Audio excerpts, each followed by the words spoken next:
আজকে আমি আমার বাগানে দানা বসাতে যাচ্ছি। দানাগুলো মাটিতে বসানোর আমি নতুন গাছ জন্মাতে সাহায্য করব।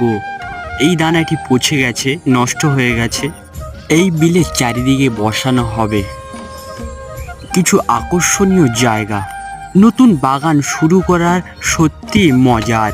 দানাগুলো মাটিতে রাখার মুহূর্ত। মাটি খুঁড়ছি এই মাটিতে দানা দেওয়ার জন্যে। এখন দানা বসাতে যাব। অল্প করে জল দিয়ে মাটির উপর দানা দিয়ে অল্প করে মাটি দিতে হবে। এইভাবে মাটি দিলে গাছটি খুবই ভালো হবে। এই দানাগুলো হাতে আমার বাগানের নায়ক। গাছগুলো একটি বড় হওয়ার অপেক্ষায়। বাগানের অদ্ভুত দৃশ্য। বাগানকে ভালোবাসা পরিশ্রমিক বলা হয়।